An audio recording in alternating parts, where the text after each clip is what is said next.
बिस्मिल्लाहिर्रहमानिर्रहीम। नाज़रीन अस्सलाम वालेकुम। मैं हूँ आपका मेज़बान साबिर शाकिर वफाकी दारुल हुकूमत इस्लामाबाद से। कुछ ताज़ा तरीन ख़बरें और ख़बरें कोई अच्छी नहीं हैं इस हवाले से कि सूरत हाल पहले तो सिर्फ तहरीक अदम एतमाद आने की वजह से कशीदा थी, सिर्फ पॉलिटिकल सियासी तौर पे कशीदा थी, एक दूसरे के ख़िलाफ़ सियासी बयानबाजी महाजराई सब कुछ हो रहा था। लेकिन अब इसमें तशद्दुद का उनसर भी शामिल हो गया कल रात, और उससे सूरत हाल मज़ीद कशीदा हुई।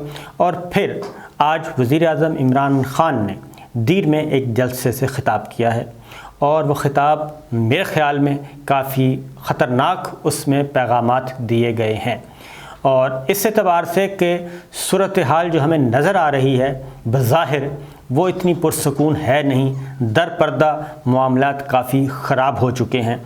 और ये हालात किस तरफ जाएंगे, क्या तहरीक अदम एतमाद का मामला खुश उसलूबी से पुरअमन तौर पे पीसफुली ये किसी करवट बैठ जाएगा ये ऊँट, या फिर ये किसी और तसादुम की तरफ जा रहा है। क्या सिस्टम को तो कोई ख़तरा नहीं है, क्योंकि मुझे लग रहा है कि अगर ये इसी टेम्परेचर के साथ ये सिलसिला आगे बढ़ता गया तो फिर हम ये तहरीक अदम एतमाद के चक्कर में ये मंजूर होती है, मुस्तरद होती है, और किस तरीके से मुस्तरद होती है, फिर मामलात कुछ ख़तरनाक सूरत हाल इख्तियार कर सकते हैं। और वो जो कहते हैं कि ख़तरनाक मामला हो जाएगा तो फिर तसादुम से क्या फ़ायदा, किसको फ़ायदा होता है, जमहूरियत ख़तरे में पड़ सकती है, मावराए आइन को इक़दाम हो सकता है, ये सारी चीज़ें हैं। क्योंकि कल रात पार्लियामेंट लॉजेस में जो एक पुलिस ने ऑपरेशन किया, अल अंसार के कुछ लोगों को उठाया, उनको गिरफ़्तार किया, MNAs को गिरफ़्तार किया, और सेनेटर कामरान मुर्तज़ा की गिरफ़्तारी फिर रिहाई, ये सारा कुछ। और उसके बाद फिर फ़ौरन मौलाना फजलुर रहमान साहब आए, एहतजाज शुरू हो गया, सड़कें ब्लॉक हो गईं, और फिर अलस सुबह सब को रिहा कर दिया गया और अल्टीमेटम वापस ले लिया गया। वरना आज जुम्मतुल मुबारक के बाद वसी पैमाने पे एहतजाज का प्रोग्राम था, इसलिए सुबह 7 बजे ही तमाम गिरफ़्तार लोगों को रिहा कर दिया गया। फिर इलेक्शन कमीशन ऑफ पाकिस्तान ने वज़ीर-ए-आज़म इमरान ख़ान को लोअर दीर में जाने से मना किया, और उन्होंने कहा कि खैबर पख्तूनख्वा में बल्दियाती इंतखाबात हो रहे हैं, इसलिए वज़ीर-ए-आज़म इंतखाबी जलसे में या किसी भी जलसे में शिरकत ना करें, और ऐसे इलाक़ों में मत जाएं जहां पे इलेक्शन हो रहा है। और नया जो ज़ाब्ता अखलाक जारी किया इलेक्शन कमीशन ने तमाम सियासी जमातों से मुशावरत के बाद, उसमें भी यही बात की गई कि किसी भी पब्लिक ऑफिस होल्डर को नहीं जाना चाहिए। इस मामले में वज़ीर-ए-आज़म इमरान ख़ान ने इसको भी तस्लीम ना किया, और उन्होंने कहा कि मैं वज़ीर-ए-आज़म हूँ और मैं ज़रूर जाऊँगा, और वो गए और वहाँ पे वो अवामी जलसे से ख़िताब भी किया। अब उस ख़िताब से पहले की जो तस्वीरें हैं वो मैं आपको बता दूं कि उससे पहले उन्होंने एक इंतहाई पुरवक़ार तकरीब में शिरकत की, और वो थी जो चाइना ने J-10C लड़ाका तैयारे हमें दिए हैं उनकी तकरीब थी। वो कामरा में हुई, और कामरा आता है जनाब पेशावर कोर कमांडर के एरिया में, वहाँ पे ये तकरीब होती है। और जनाब वज़ीर-ए-आज़म इमरान ख़ान तैयारे में बैठते हैं, और वो सब कुछ, परवेज़ खटक साहब भी साथ हैं, आर्मी चीफ़ उधर मौजूद थे, एयर चीफ़ मौजूद थे, corps commander Peshawar lieutenant general Faiz Hameed मौजूद थे, ये सारे के सारे। फिर उनको गार्ड ऑफ ऑनर पेश किया गया वज़ीर-ए-आज़म को। ये एक पुरवक़ार तकरीब वहाँ पे हुई। ये एक बहुत बड़ा इवेंट था पाकिस्तान की तारीख़ में, और ये 25 तैयारे जो चाइना ने हमें दिए, ये यौम पाकिस्तान 23 मार्च को अपने फ़न का भी मुज़ाहरा करेंगे और अपनी सलाहियतों को दिखाएंगे। और ये एक बहुत बड़ा एज हासिल हुआ है, पाकिस्तान की दिफाई सलाहियत में इजाफ़ा हुआ है, और पाक फ़िज़ाइया की ख़ास तौर पे। वहाँ से ये उसके बाद मामला जाता है, फिर वहाँ की तस्वीरें भी रिलीज़ हुई कि किस तरीके से कौन किस तरफ देख रहा है, ये एक। और फिर मामला जाता है जी, उसके बाद दीर में वज़ीर-ए-आज़म इमरान ख़ान जो हैं वो ख़िताब करते हैं, और उन्होंने कुछ ऐसी बातें की जैसे वो किसी को सुना रहे हों और पैगाम दे रहे हों, यूँ समझ लें आप। उनके मुखातबीन तो बज़ाहिर उनके वोटर सपोर्टर थे, लेकिन वो बहुत ऐसी बातें करके कि उनके लबो लहजे में भी तलख़ी थी। नंबर 1 ये कि मौलाना फजलुर रहमान साहब कहते हैं इस्टेब्लिशमेंट गैर जानिबदार हो चुकी है। اور یہ اپوزیشن کہہ رہی ہے کہ اسٹیبلشمنٹ کا کوئی رول اب نہیں ہے پولیٹکس میں، اور سب مطمئن دکھائی دیتے ہیں۔ اس کے بعد کل DGISPR major general Babar Iftikhar Sahab نے پریس کانفرنس کی۔ وہ پریس کانفرنس 100% اس پہ تھی جو انڈیا سے ایک سپر سونک ٹائپ چیز آئی اور اس کو گرایا گیا، اس پہ تھی، اور وہ ایک سیکورٹی اور اس میں پاک فضائیہ کے جو ہیں اعلیٰ حکام بھی موجود تھے اس پریس بریفنگ میں۔ لیکن اس میں ایک سوال، وہ 2 سوال ہوئے، ان 2 سوالوں کا جواب میں انہوں نے کہا، سوال پوچھا گیا کہ یہ تحریک عدم اعتماد آئی ہے تو فوج جو ہے وہ وزیر اعظم کے ساتھ ہے یا نہیں ہے، تو DGISPR نے کہا تھا کہ فوج کا سیاست سے کوئی لینا دینا نہیں ہے، فوج اپنے کام کر رہی ہے، سیاستدانوں کا کام ہے، وہ ایک میسیج دے دیا۔ اس کے بعد انہوں نے کہا کہ پہلے بھی ایک اور سوال کیا گیا تو انہوں نے واضح طور پہ کہا، وارننگ دی کہ پہلے بھی کہا گیا کہ فوج اس میں ملوث ہے، لیکن ثبوت نہیں لائے گئے، کوئی ثبوت لا کے دکھائیں کہ فوج سیاست میں ملوث ہے، تو نہیں آ رہے۔ پھر ایک اور سوال کہ آرمی چیف امریکہ جا رہے ہیں، انہوں نے کہا بالکل ایسا کوئی پلان نہیں ہے۔ یہ 3 باتیں۔ اب وزیر اعظم عمران خان کی جو تقریر ہے اس میں نمبر 1 انہوں نے کہا جی کہ army chief general Qamar Bajwa کا نام لیا۔ انہوں نے کہا کہ وہ کہتے ہیں کہ مولانا فضل الرحمان کو ڈیزل نہ کہیں، ڈیزل کہنے سے مجھے منع کیا ہے جنرل باجوہ نے۔ اور اس کے بعد پھر انہوں نے مسلسل تواتر کے ساتھ ڈیزل کہا ان کو، اور وہ کہہ بھی رہے ہیں، وہ ایک ہے، اور خاص طور پہ کبھی ڈائریکٹ کہہ دیتے ہیں، کبھی انڈائریکٹ کہہ دیتے ہیں۔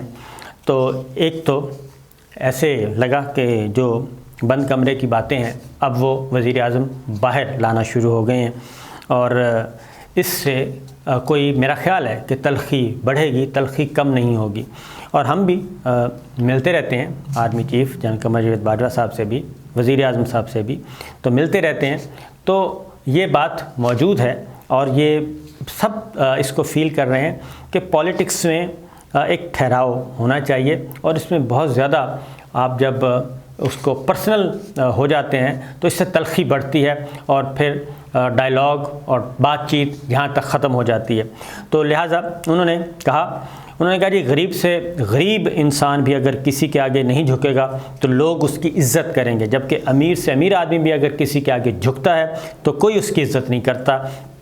انسان جب کسی کے آگے جھکتا ہے تو اپنی عزت کھو بیٹھتا ہے، تو اس لیے سبز پاسپورٹ کی عزت نہیں، اور ان سبز پاسپورٹ کی اگر عزت نہیں ہے، ملک کی بدحالی ہے، تو اس میں انہوں نے کہا کہ یہی ڈیزل شامل ہے، اور ڈیزل شامل ہے، شہباز شریف شامل ہے، شہباز ہے، اس کے بعد زرداری صاحب ہیں، یہ 3 ہیں۔ اور اس کے بعد انہوں نے کہا جلسے میں جب عوام کی جانب سے ڈیزل کے نعرے لگے تو انہوں نے کہا کہ ابھی میری جنرل باجوہ سے بات ہو رہی تھی، انہوں نے کہا کہ فضل الرحمان کو ڈیزل نہ کہیں، لیکن جنرل باجوہ میں تو انہیں نہیں کہتا، البتہ عوام نے اس کا نام ڈیزل رکھا ہوا ہے۔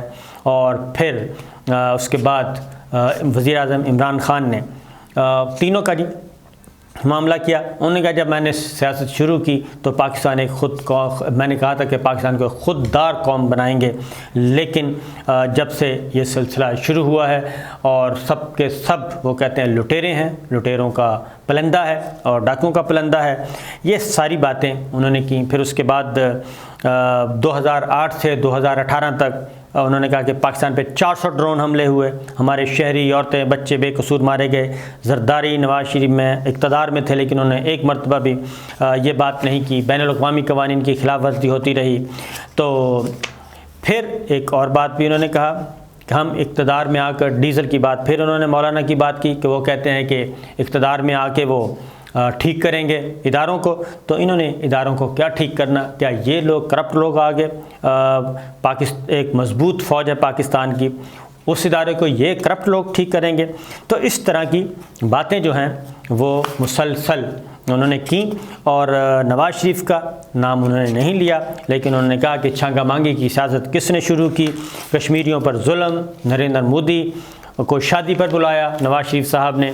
تو یہ چیزیں اس طرف جا رہی ہیں۔ اب کیا معاملات یہ ہیں کہ جو نظر آ رہا ہے وہ یہی ہے کہ صورتحال کوئی اتنی اچھی نہیں ہے جی، اور تلخی بڑھتی جا رہی ہے۔ اور رات جو پارلیمنٹ لاجز میں कार्रवाई की गई, पुलिस ने ऑपरेशन किया, बंदे गिरफ़्तार किए, तो उसके बाद मज़ीद कशीदगी बढ़ी और फिर आला सतह पे फ़ैसला किया गया कि इसको टेम्परेचर को कम करें। जुमा है, जुमे के बाद अगर उन्होंने कॉल दे दी तो मामलात ख़राब हो जाएंगे। और उसके बाद फिर वज़ीर दाखिला शेख रशीद साहब ने ये पुलिस को बताया कि जी सब लोगों को रिहा कर दें, और रिहा भी कर दिया, पर्चा भी दर्ज कर लिया, और ये सारा कुछ करने की क्या ज़रूरत थी।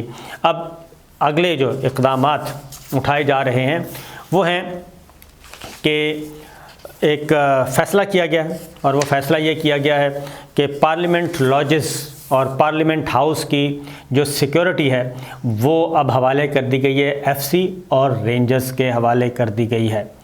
अब वहाँ से पुलिस हटा ली गई है ताकि मामला आगे की तरफ मत जाए, तलखियों की तरफ मत बढ़े। और एक और बात भी कि आर्मी चीफ वज़ीर-ए-आज़म इमरान खान साहब ने, उन्होंने कहा कि न्यूट्रल जो है वो तो जानवर होते हैं, और जानवर होते हैं जो कि कहते हैं जी हम न्यूट्रल हैं, और इसके अलावा इंसान कभी भी न्यूट्रल नहीं हो सकता। तो ये भी एक मैसेज था। अब आप इसको हम तशरीह करें, इस पे इधर जाएं उधर जाएं, मामला सिर्फ यही है कि न्यूट्रलिटी पे भी अब क्वेश्चन हो रहा है। अब इसमें मैं एक बात बता दूं कि न्यूट्रलिटी क्या है और क्या नहीं। तहरीक अदम एतमाद है, उस पे ये पॉलिटिकल प्लेयर्स के दरमियान एक मैच है, एक तरफ गवर्नमेंट, एक तरफ अपोजिशन, और ये 342 अरकान कौमी असम्बली ने ये फ़ैसला करना है और उन्होंने अपनी राय का इजहार करना है।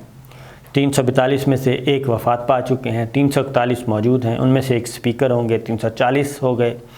अगर वोट 50-50 उठता है तो स्पीकर अपना वोट कास्ट करता है फ़ैसला कौन। तो ये टोटल नंबर्स हैं, इसमें फ़ैसला होना है और इलेक्टोरल कॉलेज ने फ़ैसला करना है।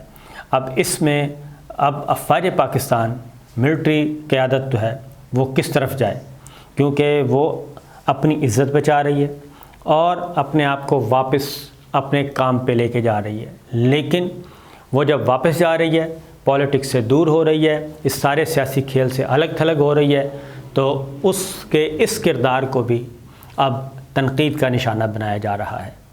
और अगर कल कलान ये कशीदगी बढ़ गई और फिर उसी फ़ौज की तरफ सब देखेंगे, उसी फ़ौजी क़यादत की तरफ सब देखेंगे, और फिर अगर फ़ौजी क़यादत आती है, आके अपना किरदार अदा करती है, तो फिर ये कहते हैं कि सियासत में फ़ौज ने मुदाखलत की।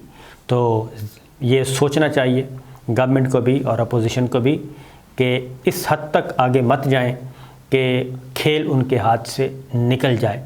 बेहतर होगा कि एक जमहूरी रवायात को आइन और कानून के ताबे रहकर बग़ैर किसी ताकत के इस्तेमाल से जमहूरी तरीके से खेला जाए तो अच्छे नताइज बरामद होंगे।